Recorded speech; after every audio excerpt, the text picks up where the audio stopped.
Most people know that having hard conversations is important, but only the most successful people understand just how critical the skill is. And more importantly, how to get what you want without burning bridges.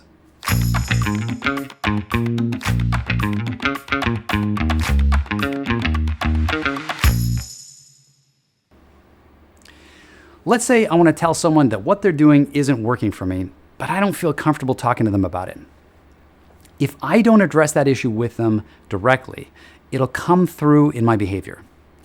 I'll be maybe a little less patient with them, maybe a little more snippy, or I might even avoid the person altogether. No matter how good you think you are at concealing your feelings, it will change your behavior. This has a name. It's called passive-aggressive behavior. And it's what we do when we feel like we can't address a problem directly. Now, here's the thing. Human beings are very good at sensing when something's wrong, but not as good at coming to the right conclusion. So they won't like my behavior, but they won't know why I'm behaving this way. This will put them on edge, and they'll begin acting out in passive-aggressive ways to me. This kicks off what I call the cycle of passive-aggressive behavior. Have you ever seen this cycle play out at work? How about in your home or with your friends? So, how do you know when you need to have a hard conversation? Here's a simple rule. If you've complained about someone's behavior to someone else, anyone else, that's a sign you need to talk to them about it. Now, if it's just a passing thought, and you haven't said anything out loud, maybe it's not a big deal. But when you start voicing your concerns, it's best to voice them to the person who can actually do something about it.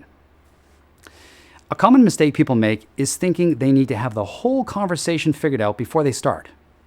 But that approach almost always backfires because when you show up with a pre-planned outcome, the other person can feel it. And it feels like manipulation. Instead, go in with a mindset that you're going to ask them to help you solve the problem. Don't try to figure it out on your own and then deliver your verdict. That's why most hard conversations go badly. A better approach is to bring the issue to their attention, ask for their perspective, and invite them to help you solve it. People respond way better to a collaborative approach than by being told what they're doing wrong and what they should do differently. So how do you have hard conversations the right way? There are tons of feedback models out there. Some tell you to use I statements, others suggest sharing how the other person made you feel, and some even encourage you to script out your monologue. But you know what they all have in common? They assume your perspective is 100% correct and the other person is wrong, and your job is to simply tell them they're wrong in a nice way. And that's the main reason hard conversations usually go off the rails. Here's the mindset that makes all the difference. Assume you don't have all the facts. That one shift changes you from being a judge to a detective. People don't like being judged, but they're usually happy to share their perspective. And when you come across as curious rather than judgmental, others become less defensive. This is why I call hard conversations alignment conversations, because it's not that you're right and they're wrong. You're just not on the same page yet. And your goal is to get aligned on what happened and how to handle it better next time. Here's how it works. Let's say Steve and I were in a client meeting and he interrupted me a few times. I felt disrespected and I want to address it with him. So alignment conversations have 4 simple steps. Step 1, ask about the situation. Start by asking a question. Questions are way less threatening than statements. You might say, "Hey Steve, how do you feel that client meeting went yesterday?" Now he knows what you want to talk about, but you haven't triggered any defensiveness. And he might even bring up the issue on his own. Step 2, share your observation. Next, clearly state what you've observed. For instance, "Hey, I noticed that you interrupted me a few times, which made it seem like you wanted me to speak less, or that you felt I was hurting the discussion." The key here is to describe the behavior and how you interpret it. Phrases like "it seems like" or "came across as" signals you're sharing a perspective, not making a final judgment. Step 3, ask for clarification. You might not be seeing the full picture, so ask, did I interpret this correctly, or am I missing something?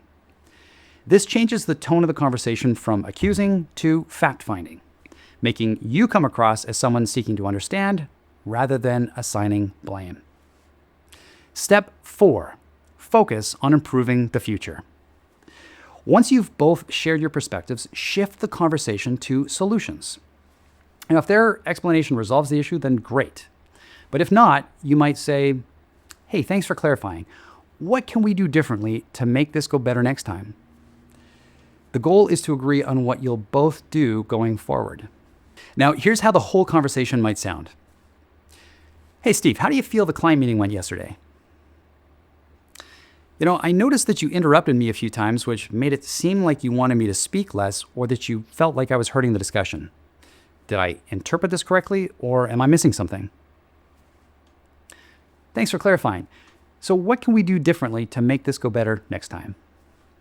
This approach puts you in the driver's seat, but in a way that comes across as calm, respectful, and open to what the other person has to say. I've used this method in many different situations, including telling a CEO that they talk too much in meetings, telling a client that they're being disrespectful to me. I've even used this to tell someone that they don't receive feedback very well. And believe it or not, it works every time. Now, you might need to adjust your approach depending on the situation, but the mindset of being a detective instead of a judge makes every alignment conversation go better. Here's how you can apply this right now. First, think back to your last hard conversation. How might these 4 steps have helped?